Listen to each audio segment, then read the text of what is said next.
Amém, igreja. Paz do Senhor a todos. Amém? O tema do nosso congresso, desse congresso maravilhoso que está sendo feito aqui pelos adolescentes, fala acerca de retirar do trono as emoções. Deixa eu falar uma coisa para vocês. Esta é uma boa oportunidade para isso. Porque se você se deixa ser influenciado pelo cansaço do teu corpo, significa que você ainda está sendo totalmente condicionado pelas tuas emoções. E que você ainda não conseguiu, de modo algum, obter qualquer tipo de controle sobre isso. Amém? Amém, igreja?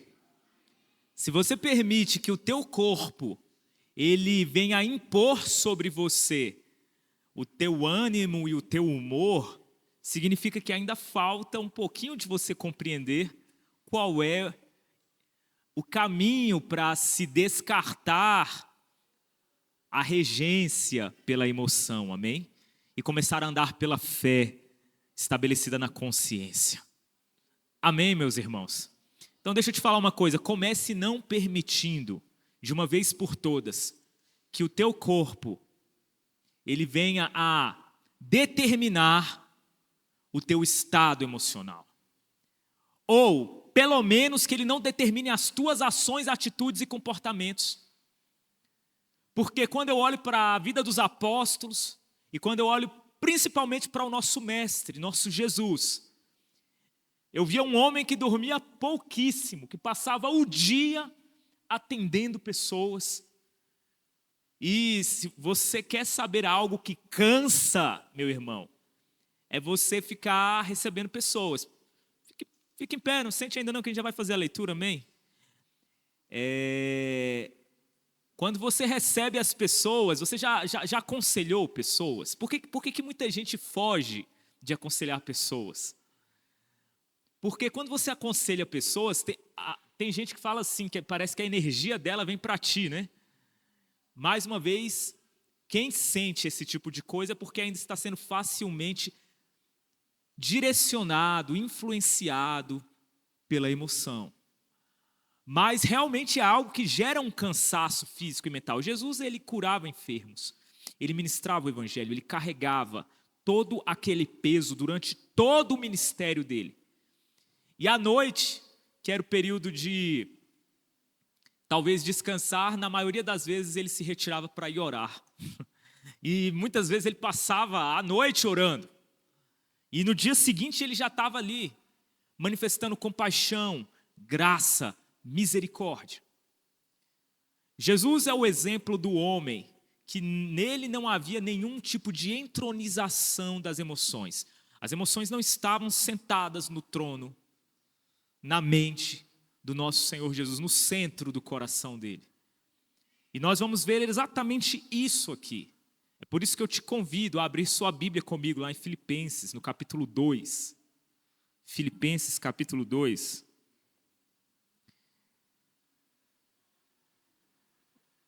Eu vou começar lendo pela versão Almeida, corrigida e atualizada, mas depois eu quero também pegar um pouquinho da NVI, da Nova Versão Internacional, porque me parece que ela trata com mais precisão esse texto, com mais precisão. Quando você compara, inclusive, com versões estrangeiras, com a King James americana, você vai ver que, em inglês, inclusive o texto se aproxima muito mais da NVI aqui do que da Almeida, corrigida e atualizada. Mas nós vamos ler primeiramente na Almeida, amém? Que provavelmente é a Bíblia da maioria dos irmãos, amém? Filipenses capítulo 2. Todos acharam? Amém? Vamos ler? E eu gostaria que os adolescentes prestassem especial atenção também nesta mensagem, porque vocês já têm capacidade de compreender o que está sendo dito aqui. E muito do que será dito aqui será dito para vocês, mas não apenas para vocês, como para toda a igreja. Amém? Amém, adolescentes? Vamos ler então? Filipenses capítulo 2, Assim, Paulo escrevendo, ele diz: portanto, se há algum conforto em Cristo, se há alguma consolação de amor, se há alguma comunhão no Espírito, se há alguns entranháveis afetos e compaixões, completai o meu gozo para que sintais o mesmo, tendo o mesmo amor, o mesmo ânimo, sentindo uma mesma coisa. Nada façais por contenda ou por vanglória, mas por humildade. Cada um considere os outros superiores a si mesmo. Não atente cada um para o que é propriamente seu, mas cada qual também para o que é dos outros. De sorte que haja em vós o mesmo sentimento que houve também em Cristo Jesus, que, sendo em forma de Deus, não teve por usurpação ser igual a Deus, mas esvaziou-se a si mesmo, tornando a forma de servo, fazendo-se semelhante aos homens, e, achado na forma de homem, humilhou-se a si mesmo, sendo obediente até a morte, e morte de cruz. Por isso também Deus o exaltou soberanamente e lhe deu um nome que é sobre todo nome, para que ao nome de Jesus se dobre todo o joelho dos que estão nos céus e na terra e debaixo da terra, e toda a língua confesse que Jesus Cristo é o Senhor, para a glória de Deus Pai. É a canção que nós acabamos de cantar aqui, amém? É a canção que nós acabamos de cantar aqui. Você pode fechar os teus olhos? Vamos fazer uma oração. Louvado seja o teu nome, Senhor Jesus. Todo joelho confessará, toda língua, Senhor, confessará e todo joelho se dobrará diante da tua autoridade. A língua confessará o teu nome, os corpos se prostrarão diante da tua glória. Nós sabemos disso, Senhor, porque a tua autoridade se manifestará sobre toda a terra.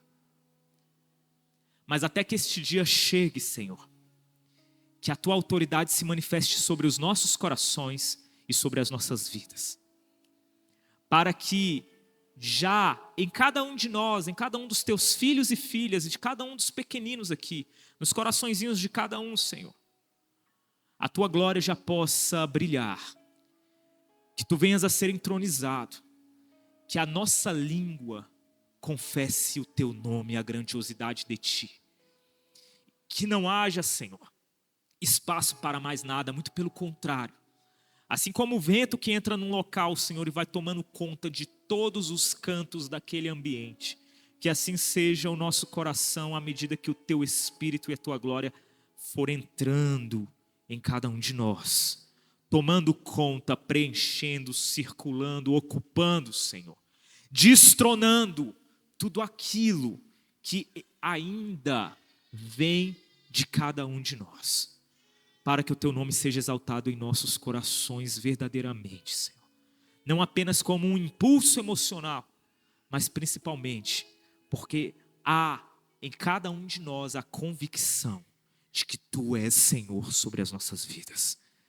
É o que nós te pedimos e te agradecemos em nome de Jesus. Amém. Amém. Pode se sentar, amém, igreja? Eu deixei vocês um pouquinho mais de tempo de propósito. Em treinamento, quando a gente está em treinamento, policial, militar, quem já passou por isso sabe do que eu estou falando. No dia que você está mais cansado, é o dia que você vai mais ficar lá de molho. Porque lá você vai aprender o seguinte: a tua carcaça não manda em ti. Amém? Não manda no teu ânimo. Não é verdade, Diguinho? Não é verdade, Diego? Não pode mandar, não pode comandar. Você tem que ter a mesma concentração quando você está cansado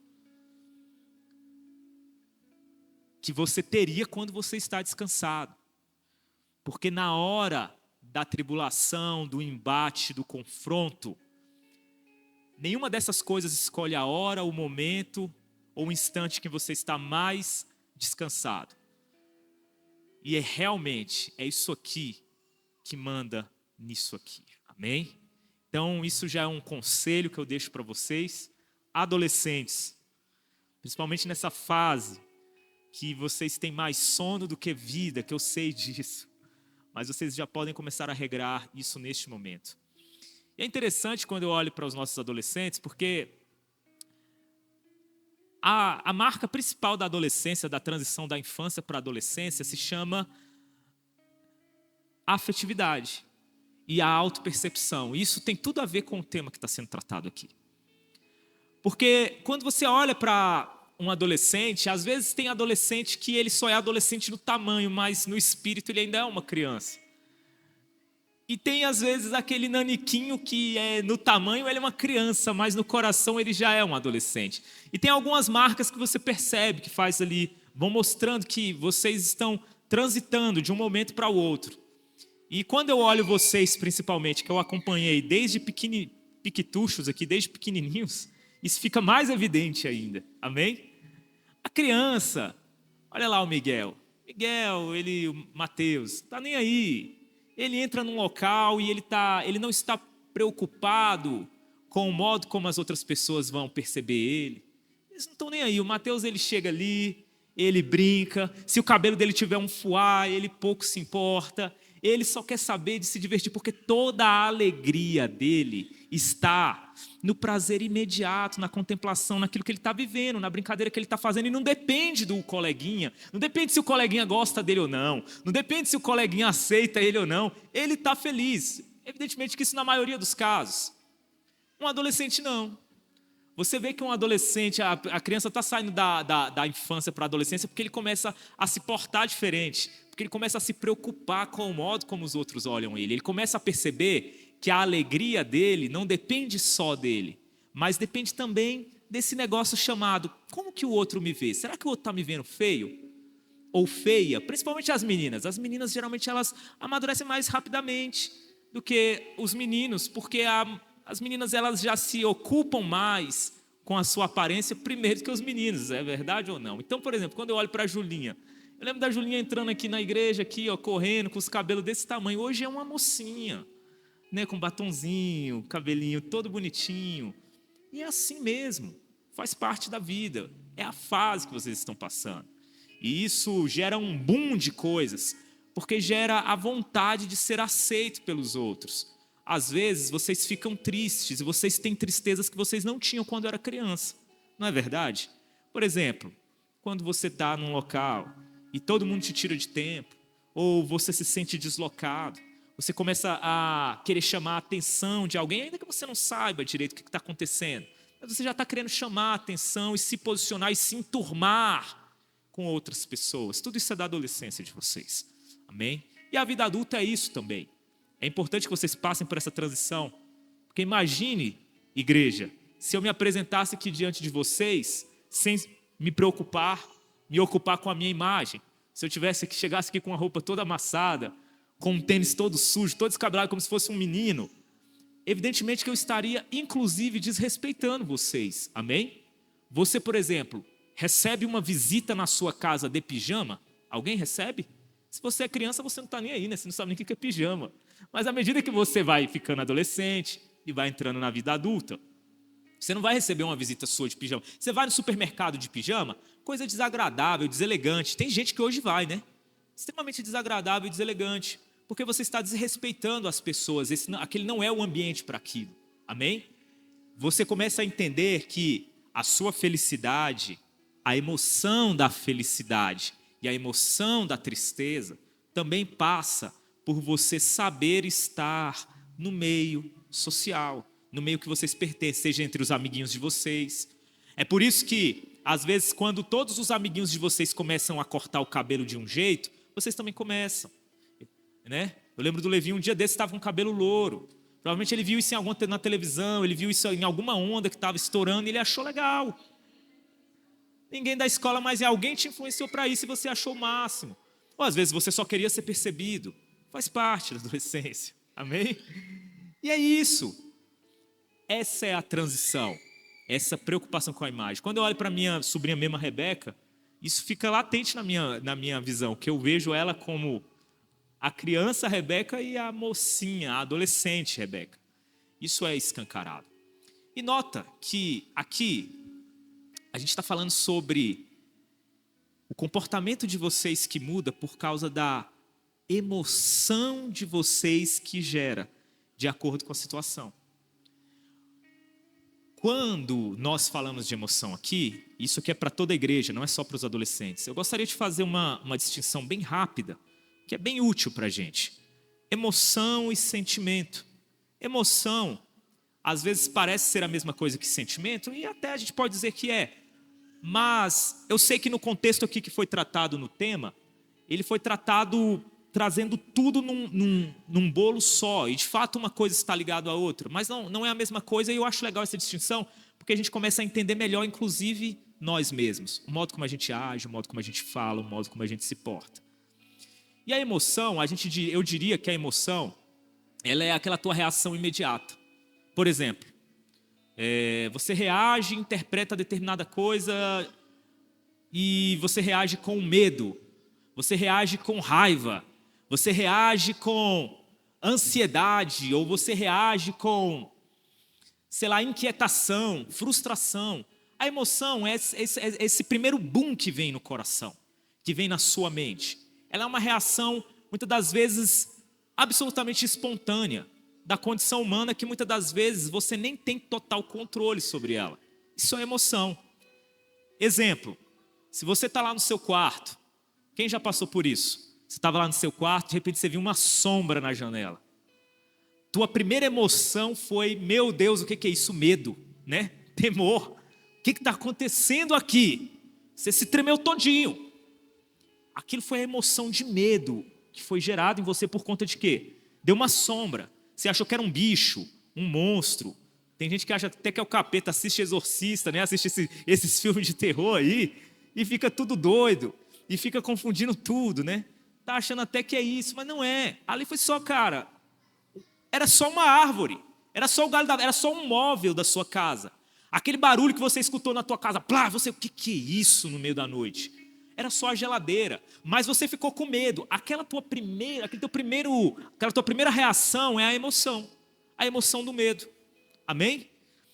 Sabe quando aquela pessoa, teu pai, tua mãe, teu amigo, para os adultos aqui, tua esposa, teu marido, amém? Teu colega de serviço, você estava esperando algo dele, ele foi lá e fez o contrário que você queria. Gera o quê? Uma raiva naquele momento, né? Poxa, eu falei com fulano. Ou então seu pai te dá uma ordem e você, poxa, mas eu queria fazer de outro jeito. Aí vem aquela raiva. Isso tudo é uma emoção que vem naquele embalo. O sentimento, ele já é um pouquinho mais do que isso. O sentimento é quando você começa a imaginar, construir, memorizar, fantasiar coisas em cima dessa emoção que você teve. Por exemplo, vamos pegar o exemplo do galho lá, que fez sombra lá na tua janela, que você tomou um susto, né? Aí você estava passando, de repente você viu um vulto. Aí você, meu Deus, o que é isso, né? Veio o medo, a emoção do medo. Aí você não entendeu o que é aquilo. Aí você ficou de mutuca. Aí você começa a trabalhar em cima daquilo. Cara, aquilo ali pode ser isso, pode ser aquilo outro. Tem gente que começa até a pedir perdão pelos pecados, né? Porque fala, eu acho que eu estou em pecado. Foi alguém que veio puxar meu pé. E aí você começa a fazer um monte de maquinações em cima daquela emoção de medo que você teve. Isso aí é o teu sentimento. É quando a emoção, ela está saindo do estágio meramente primário, momentâneo, imediato, aquela primeira reação, e você começa a interpretar. Cara, isso aqui é um ladrão, isso aqui, né, é um monstro, seja lá o que for. Quando alguém te provoca, né? Quando alguém frustra a sua expectativa, você esperava que seu pai, sua mãe aceitasse determinada coisa, você esperava que tua esposa fizesse determinada coisa, você esperava que o teu marido agisse de determinado modo, você esperava que tal coisa acontecesse de determinado modo, e não aconteceu. Você então tem aquela emoção da frustração, uma tristeza que vem daquela frustração, né? Mas aí você começa a alimentar, poxa, o Diego falou daquele jeito comigo, mas por que o Diego falou daquele jeito comigo? Eu acho que ele tem alguma implicância, eu acho que o Diego está querendo o meu mal. Eu acho que, na verdade, o Diego está me perseguindo. Eu acho que o Diego está fazendo coisas contra mim. Aqui deixou de ser uma mera ira momentânea da emoção, que muitas das vezes é natural, e passou a se transformar num sentimento que vai carregando, que vai carregando, até que chega uma hora que, sem que o pobre do Diego saiba, eu já estou completamente intoxicado emocionalmente e sentimentalmente contra ele. Isso já aconteceu contigo? Teve uns ali que balançaram a cabeça. Sim. Os que não aconteceu, vai ter oportunidade na vida para acontecer. Vocês têm muito que viver. Vocês vão passar muita raiva ainda. E faz parte da vida passar raiva. É interessante que o Evangelho, ele trata disso de modo muito claro. Ele fala, olha, ireis, mas não pequeis. Ele faz uma distinção clara aqui entre a emoção e o sentimento. Ele fala, olha, não se ponha o sol sobre a tua ira. O que é pôr-se o sol sobre a ira? Pôr o sol sobre a ira é exatamente você começar a maquinar, a dar corpo para uma emoção que era passageira e que veio e bateu em você e que poderia ter ido embora naturalmente, mas você fez questão de, não, você não vai embora não, você vai ficar aqui. E você começa algo que era absolutamente natural, que é a ira momentânea, o medo momentâneo, a aflição momentânea, você começa a fazer aquilo se transformar num monstro dentro de ti. Amém? Os irmãos estão entendendo o que está sendo dito aqui? Isso a gente chama de ciclo emocional. Você começa a construir todo um ciclo emocional carregando aquela impressão que às vezes nem era real. Nem era real. E aí você começa a pôr o sol sobre a tua ira. E aquela ira que era só uma emoção momentânea contra alguém, ela vai se tornando no próprio homicídio no coração. Sabe por quê que é homicídio no coração? Porque Jesus disse que todo aquele que se ira contra seu irmão, né, de modo desarrazoado, ele é comparado a isso. Amém? E aquilo que era para entrar e sair, você, na sua falta de equilíbrio e senso, você prendeu. E você permitiu que aquilo crescesse. O Evangelho ele já está falando disso. Quando ele fala então assim, olha, você se ira, mas não peque, o que ele está querendo dizer? Ele está querendo dizer que você não tem que se importar com aquela tua primeira reação que muitas das vezes vem no coração. O Senhor Jesus, conhecendo a condição humana, sabendo que nós temos uma natureza caída, uma natureza imperfeita, ele sabe, Mirelle, que muitas das vezes você vai ficar com raiva. Mas ele não espera de você que essa raiva se prolongue. Ele não espera de você que você comece a alimentar pensamentos que às vezes não tem nada a ver com a realidade contra a Júlia, porque você ficou chateada com a Júlia. Ou porque você ficou chateada com a Rebeca, com, sei lá, com qualquer um. Vocês estão entendendo o que está sendo dito aqui? Amém? Você precisa cortar isso de imediato.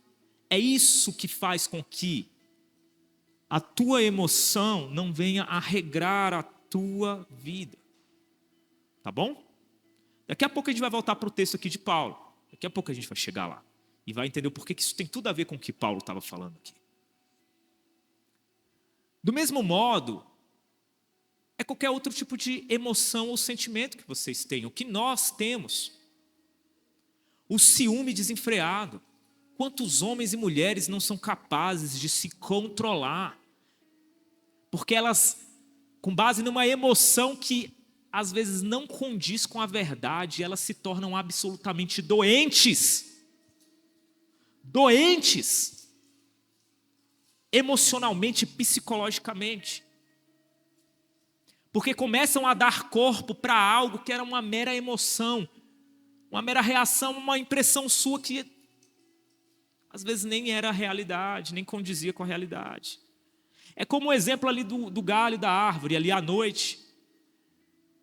Às vezes era só um galho, aquela sombra era só um galho, não era um bicho, não era um ladrão, não era nada disso. E aí você começou a entrar em pânico, porque você começou a fantasiar em cima daquilo, em cima de uma mentira, em cima de uma ilusão.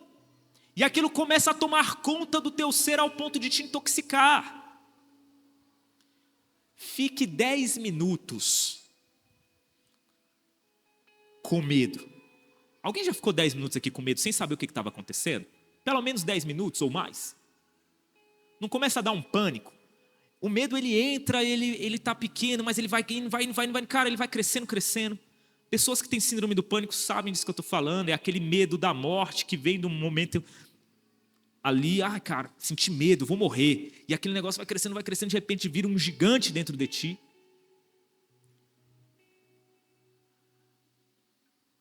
Toda essa aflição, na maioria das vezes, quando você sai dela e percebe que não era nada daquilo que você estava falando, você vê que quanto mais tempo você ficou naquilo, maior foi o estrago no teu coração. Maior foi o estrago na tua consciência. Agora, se 10 minutos em pânico já é algo terrível, já é algo ruim, imagine uma pessoa que está alimentando fantasias na sua cabeça contra fulano, contra ciclano, em relação a situações que aconteceram, que às vezes nem foram fantasias, realmente a pessoa te machucou, mas você fez com que aquilo se transformasse em algo maior, e você fosse retroalimentando aquilo dentro de ti, de modo que aquilo vai virando um monstro tão grande, durante anos e anos, chegando um momento em que a tua alma ela vai se apodrecendo por completo. E às vezes isso até cai no teu esquecimento, que você nem lembra mais o porquê que você sente determinados tipos de aflição.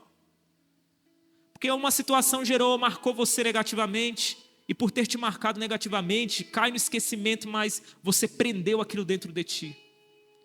E quando você menos vê, você está simplesmente azedo e totalmente destemperamentado para tudo na sua vida.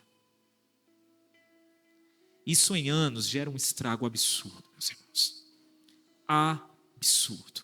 Tudo porque você colocou o sol sobre uma emoção. Você está entendendo o que é desentronizar uma emoção? O que é tirar a emoção do centro? Retirar a emoção do centro não é você não ter emoção, mas é você deixar ela entrar e sair, e não prendê-la. Amém?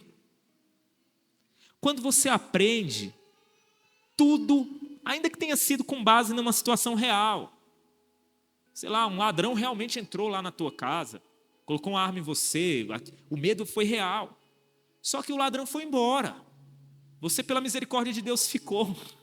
Amém? E tudo que provém além daquilo dali é uma mera fantasia que você está adicionando na tua vida. O pânico, o trauma, aquilo que fica marcado em você, meu irmão, minha irmã, na verdade, aquilo ali é você alimentando algo, porque a vida inteira você viveu sem aquilo. E bilhões de pessoas vivem sem isso. E você começou a dar uma atenção exagerada, porque aquela emoção de medo daquele momento que veio até você, simplesmente entrou e ficou. E você não deixou que ela fosse embora. Quando você faz isso, você está entronizando as tuas emoções. E eu estou dizendo tudo isso para que você entenda o seguinte: por incrível que pareça, entronizar os teus interesses, entronizar as tuas emoções, entronizar a tua vontade de se autopriorizar, de se autoproteger, tudo isso, só existe uma pessoa que sai prejudicada. Na verdade, pode prejudicar mais pessoas, mas a pessoa que sai mais prejudicada disso tudo chama-se você mesmo. Para os adolescentes, por exemplo, vocês vão perceber com o tempo que essa emoção que vem no seu coração, na maioria das vezes, ela não tem nada a ver com a realidade. Você não precisa olhar para a vida com base naquela emoção que você teve. Se você sentiu raiva, paixão, se você sentiu medo, a paixão, então, na fase da adolescência, pelo fato de vocês ainda não terem experimentado isso, faz com que você ache que aquilo seja a coisa mais impressionante que existe na vida.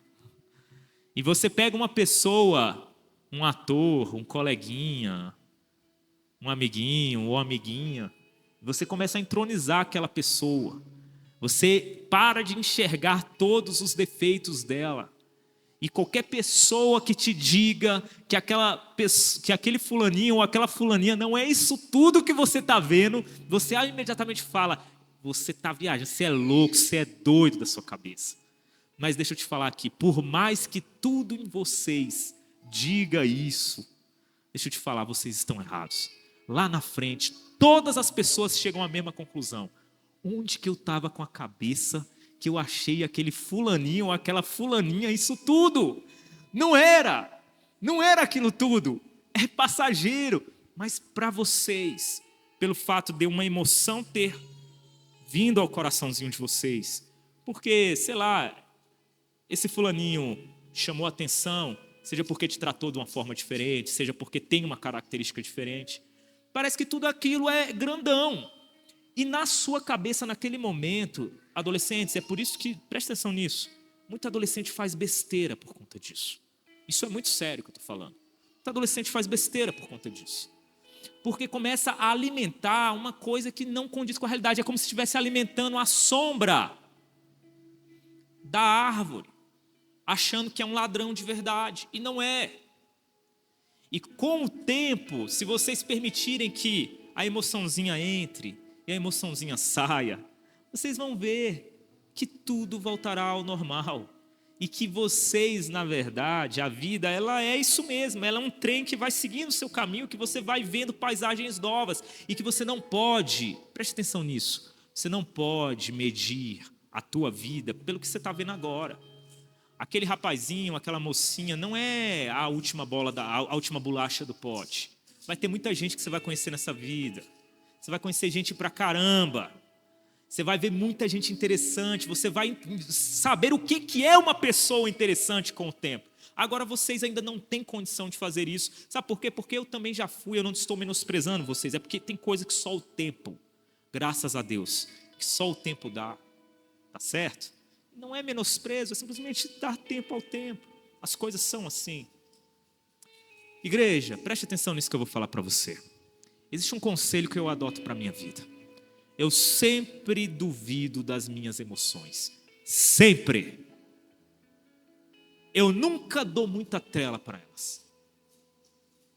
É uma coisa que eu aprendi com a vida. Todas as vezes que eu sinto uma emoção, eu tenho dúvidas dela. Às vezes até da alegria, do que me faz contente. Eu duvido profundamente daquilo. Porque no Evangelho, e aqui agora a gente entrando no texto, você vê claramente que o que Paulo trata como o sentimento,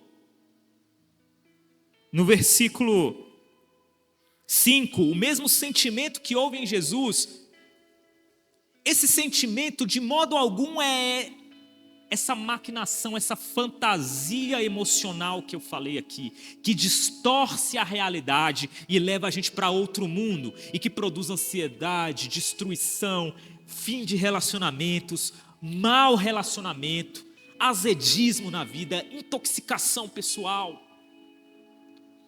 Não tem nada a ver com esse boom de fantasias que a gente inventa por causa de uma emoção que veio e a gente segurou e começou a desenhá-la, projetando nela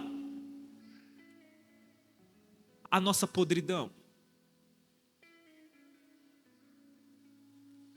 É por isso que na NVI, por exemplo, e eu disse que a tradução da NVI é melhor porque ela fala assim no versículo 5, seja a atitude de vocês e não o sentimento, o mesmo de Jesus Cristo. Quando você vai para a versão americana da King James, você lê em inglês, inclusive ele também vai usar a palavra mind, tem a mesma mente, a mentalidade de Jesus. Eu acho legal porque eles evitaram usar a palavra sentimento por causa do modo como a gente interpreta o sentimento hoje, que não tem nada a ver com o Evangelho. Porque, adolescentes, igreja, no Evangelho não existe espaço para maquinações baseadas na tua impressão. O Evangelho, ele te chama para um distanciamento por meio do esvaziamento. É quando você se esvazia das suas impressões emocionais sobre determinada pessoa, sobre determinada circunstância. Você se esvazia daquilo, para que então o Espírito Santo possa manifestar na tua consciência qual é a realidade que você está enfrentando. E não ilações da sua cabeça, e não medos, temores, traumas, interpretações totalmente distorcidas. É quando a venda sai dos teus olhos e você deixa de ser um cego caminhante para o desfiladeiro das emoções. As emoções, meu irmão, ela é uma das coisas mais naturais que existem no mundo e inclusive mais belas na natureza humana, mas elas não foram feitas para interpretar, para ser um filtro, um meio de interpretação da vida em você. Você não pode interpretar as pessoas com base na tua emoção em relação a ela. Você precisa se esvaziar, porque Cristo agiu assim. Aqui é o Deus homem, mostrando como deve ser. Jesus, a atitude de Jesus, o sentimento de Jesus foi só um. O que o texto está falando? Ele se esvaziou de si mesmo, ele se humilhou, ele abriu mão dos seus interesses. Geralmente a emoção é o quê? É uma reação ao seu interesse. Quando o seu interesse é satisfeito, você então tem uma emoção boa. Você gosta, você fica feliz, você fica alegre. E quando o teu interesse é contrariado, você tem uma emoção ruim, que é a tristeza, que é a raiva, que é o rancor, e daí vai. Ou pelo menos ali um ciclo emocional ruim. E Jesus, ele não fez nada disso com base em nenhuma emoção, adolescentes. Preste atenção nisso. Jesus, ele fez por obediência. Ele se humilhou a si mesmo. Ele foi obediente até a morte. Ele foi obediente até a morte, não qualquer morte. Ele foi obediente a uma morte de cruz, sabendo que estava preparado para ele.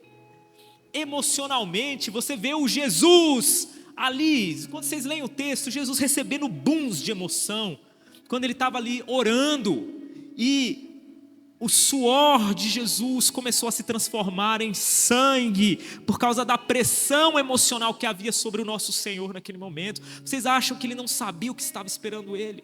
Vocês não acham que ele estava ciente da dor que viria? Se ele se entregasse à emoção, naquele momento, ele jamais teria cumprido aquilo que era para ele cumprir.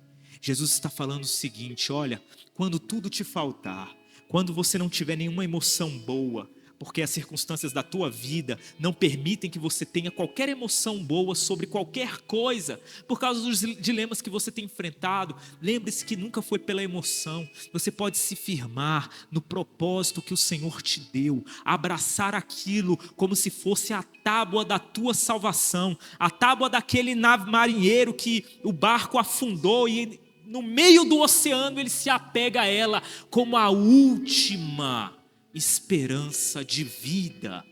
Isso é a fé que produz não apenas estabilidade, mas saúde para a tua alma. Amém? É a fé que te esvazia, que te distancia, que te dá sobriedade, sabedoria. Ora, meus irmãos, um juiz que está envolvido com a causa, Jordane, um juiz que está envolvido com a causa, ele pode julgar bem uma causa? Não pode.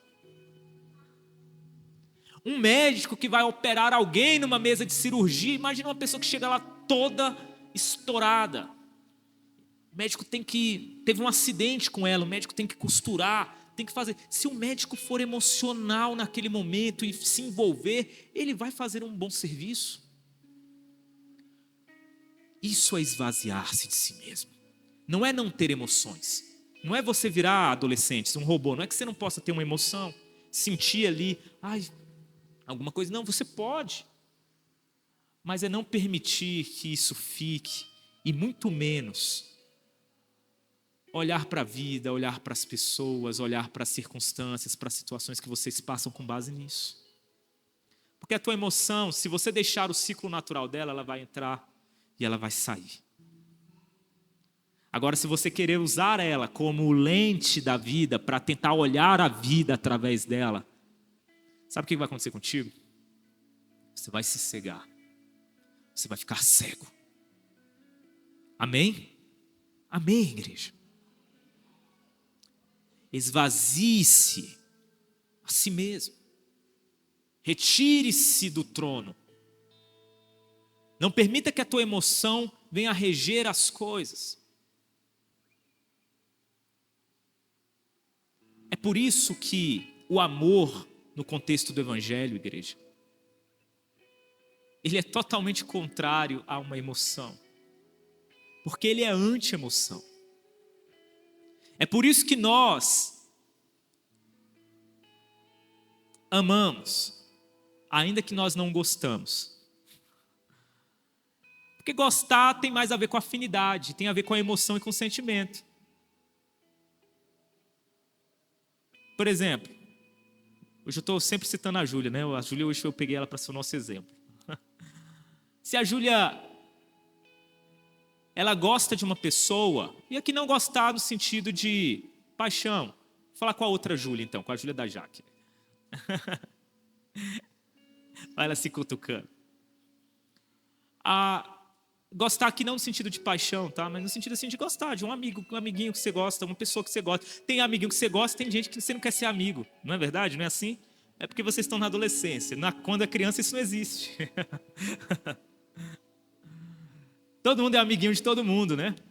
Mas quando a gente entra na adolescência, tem pessoas que a gente gosta, tem outras que a gente não gosta. Porque tem pessoas que produzem emoções boas em você e tem pessoas que não produzem. Entretanto, apesar de você não gostar, você precisa amá-la. Porque amar, Júlia, não tem nada a ver com gostar. Amar é uma responsabilidade que o Senhor Jesus te entregou para que você sirva a outra pessoa nas necessidades dela. Isso é uma ordem, isso é um mandamento. Amarás ao teu próximo como a ti mesmo é uma ordem. Você, como Jesus, obedece. Não tem nada a ver com emoção. Jesus obedeceu e é por isso que ele foi até o fim. Não é porque ele estava sentindo alguma coisa. Está entendendo? Amar as pessoas, a gente ama porque tem que amar. Por quê? Porque Deus mandou, meu irmão. Você vai amar. Não existe negociação quanto a isso. Ainda que você não goste dela. Gostar é a tua impressão emocional em relação à pessoa. Eu gosto de gente mais calada. Gente mais calada me produz mais uma sensação alegre. Eu gosto de gente mais extrovertida. Eu não gosto de gente quieta. Gente quieta me dá agonia. Isso dá agonia, esse tipo de coisa, isso aí é tua emoção. Se você gosta, irmão Afonso, ou não, aí é um problema seu. Agora, amar, você tem que amar. Tem que amar. Ainda que você não queira a pessoa perto. Mas quando ela bate a tua porta em necessidade, você precisa cumprir o mandamento. É ordem, meus irmãos. E aquele que desobedece essa ordem, desobedece ao Evangelho. E aquele que desobedece ao Evangelho,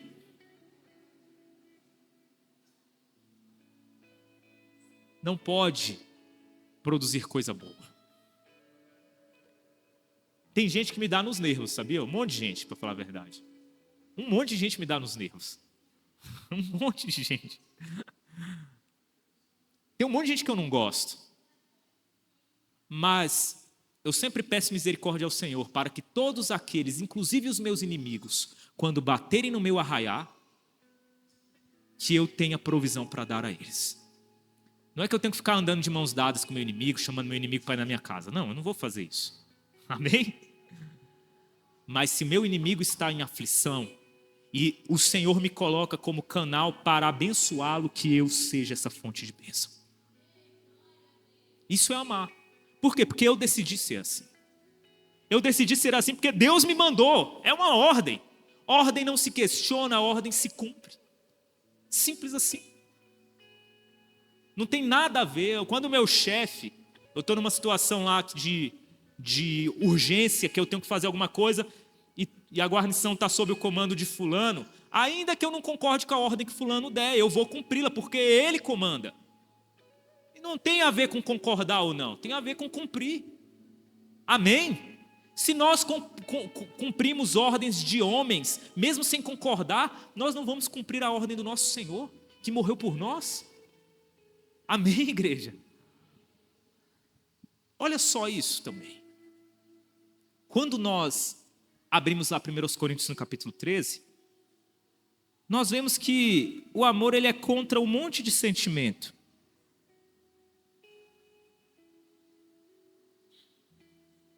Deixa eu abrir aqui 1 Coríntios capítulo 13. Eu esqueci de deixar aberto aqui no meu celular, vou ter que abrir aqui, irmãos. 1 Coríntios, se você quiser abrir comigo lá a Bíblia, 1 Coríntios capítulo 13, é até melhor porque você vê, você lê. Abra sua Bíblia comigo lá em 1 Coríntios capítulo 13.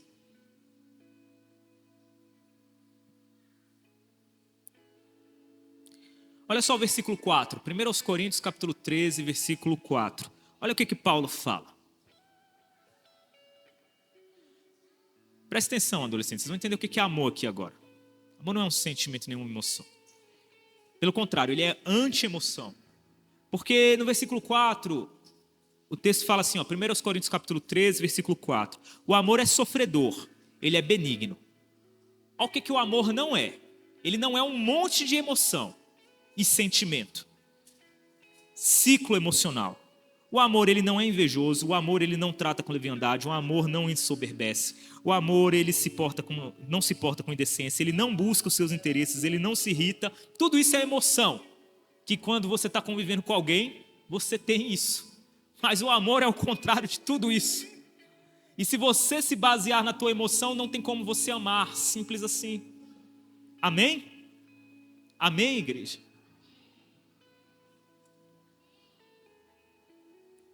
Ele não se irrita. A irritação é uma emoção. Ele não suspeita mal, a desconfiança. A desconfiança é ou não é uma emoção? Na verdade, é muito mais que uma emoção, ela já é um sentimento. Porque você começa a maquinar, né? Quando você já começa ali a fantasiar em cima de situações. Ele não folga com a injustiça, ele folga com a verdade. Exatamente. Por que ele folga com a verdade? Por que o amor folga com a verdade? Porque ele não é baseado em emoção. Se ele fosse baseado em interpretações vindas da sua emoção, eu estou com raiva, aí você vai ver a situação, a pessoa com base na tua raiva, aí seria na mentira, seria algo baseado na mentira. Mas o amor, como ele não está voltado e vinculado a isso, ele vai operar verdade, porque você vai ver a situação com verdade. Amém? Ele tudo sofre, ele tudo crê, ele tudo espera, ele tudo suporta. Eita bagaceira, é isso mesmo, vou repetir. O amor é isso aqui, Ele tudo sofre. Gente, não é que ele sofre alguma coisa não, tá? Tudo. Ele tudo sofre. Ele tudo crê. Ele tudo espera. Ele tudo suporta. É evidente, meus irmãos, que nós não somos perfeitos para ter o amor a esse nível do tudo. Mas é como um horizonte, uma referência que nós caminhamos rumo a isso. E quanto mais nós caminhamos rumo a isso, mais aperfeiçoados nós estamos e somos. Amém? Amém? Eu teria muito mais o que falar aqui. A gente terá oportunidade para falar sobre isso. Muito mais mesmo. Eu só queria que você também gravasse uma coisa que eu vou falar para vocês. A primeira que eu pedi para vocês gravarem é: sempre duvide das suas emoções. Tá certo? Sempre. A segunda coisa que eu pedi para vocês gravarem é: para julgar bem alguma coisa, você tem que se esvaziar de si mesmo. E a única coisa que faz com que você se esvazie de si mesmo é o amor. E o amor não é uma emoção e um sentimento. O amor é um mandamento que você obedece pela fé. Amém? Amém, igreja? Eu gostaria que você lembrasse de mais uma coisa. O amor, ele lança fora todo medo, todo trauma. Porque você quebra o vínculo de fantasia que havia no teu coração com aquilo. Não sou eu quem falo isso. João está falando isso lá na primeira epístola dele, o apóstolo João, capítulo 4. Lá você vai ver João mostrando exatamente que o amor lança fora todo medo, porque o medo, o temor, ele tem medo de algo, ele tem medo da pena, da consequência. O amor, ele não tem medo da consequência. Porque só tem medo aquele, adolescentes, que vive para si mesmo, buscando seus próprios interesses. Aquele que é facilmente induzido pelas suas emoções e sofre com as consequências da ansiedade, da desilusão, da frustração e da opressão.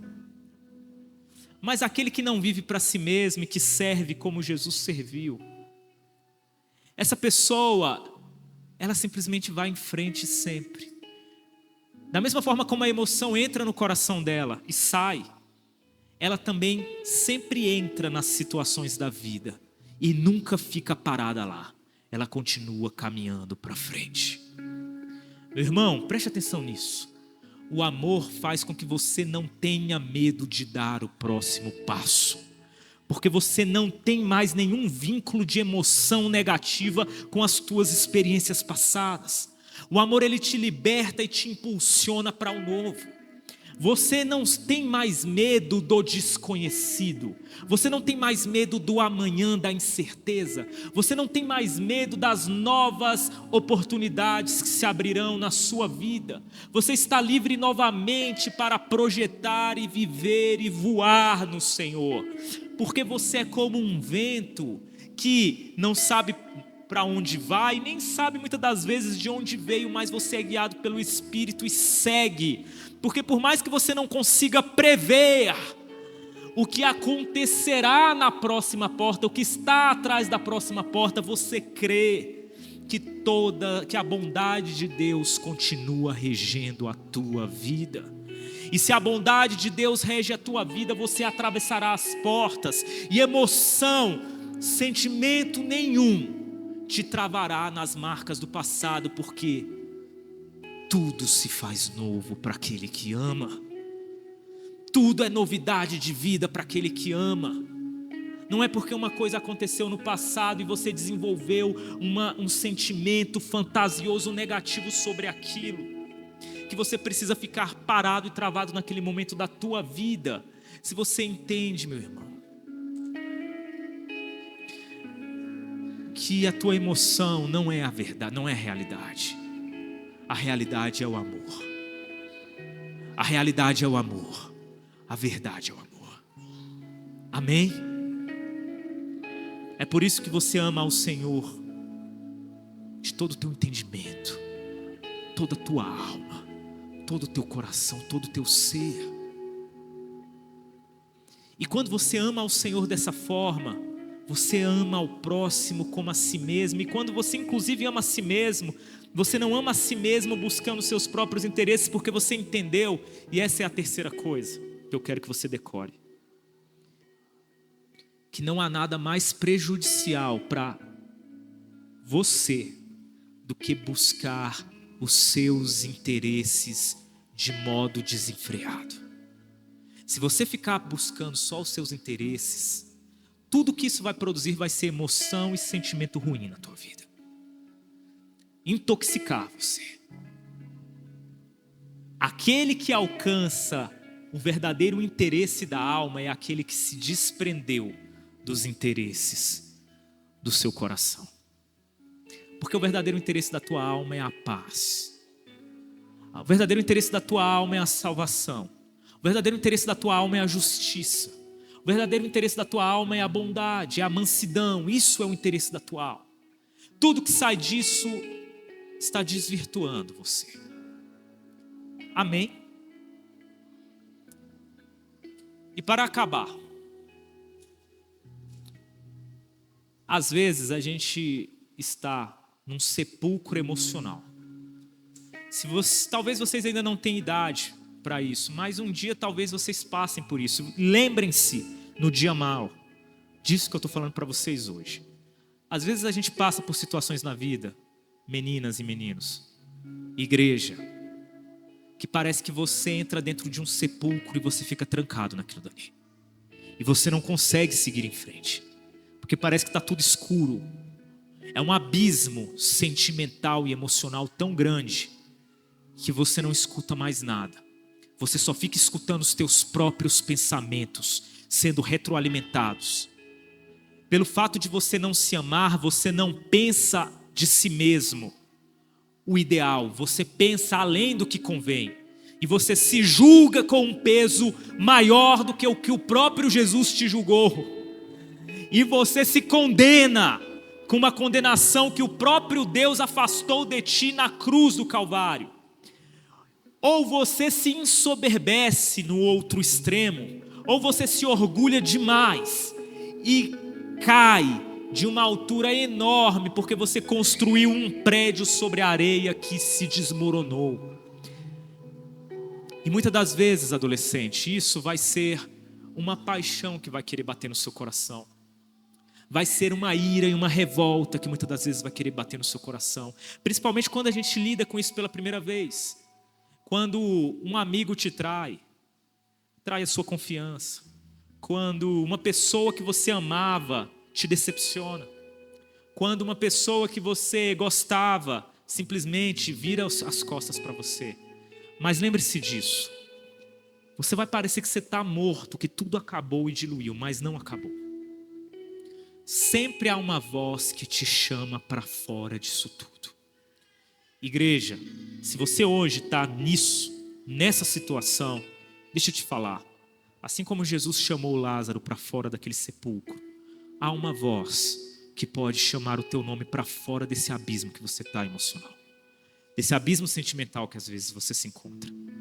Essa voz pode ser uma referência que você tem ignorado. Essa voz pode ser uma pessoa mais sábia que pode chegar e você com humildade, ouvindo, seguindo, tendo como exemplo, essa pessoa te traz e te puxa para fora.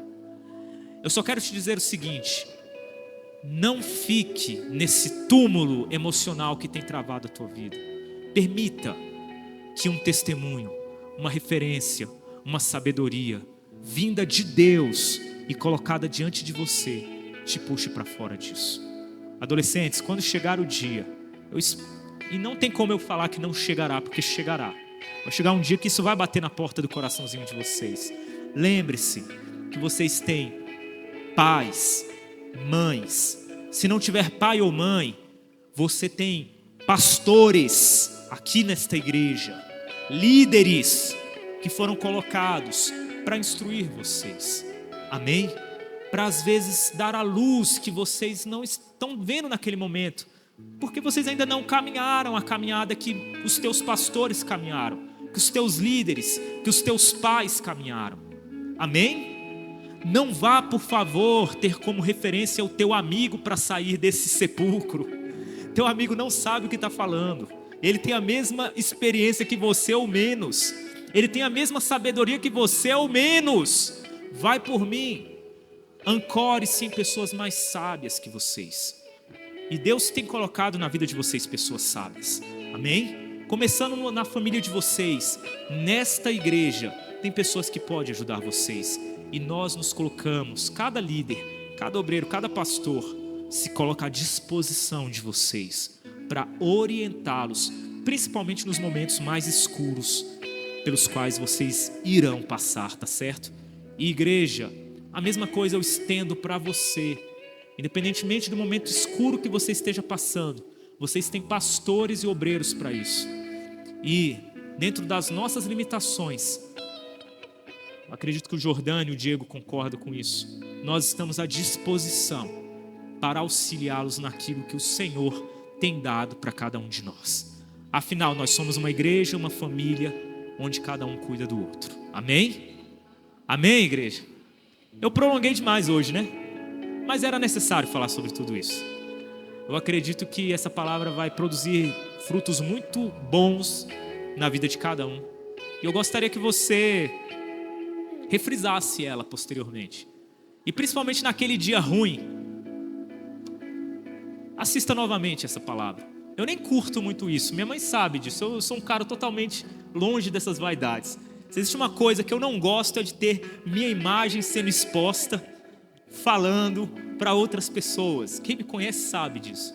Mas eu sei que essa mensagem pode te ajudar, principalmente em momentos oportunos na tua vida. E é por isso que mesmo contra a minha vontade de se expor, eu recomendo que você grave essa mensagem no seu coração, tá bom?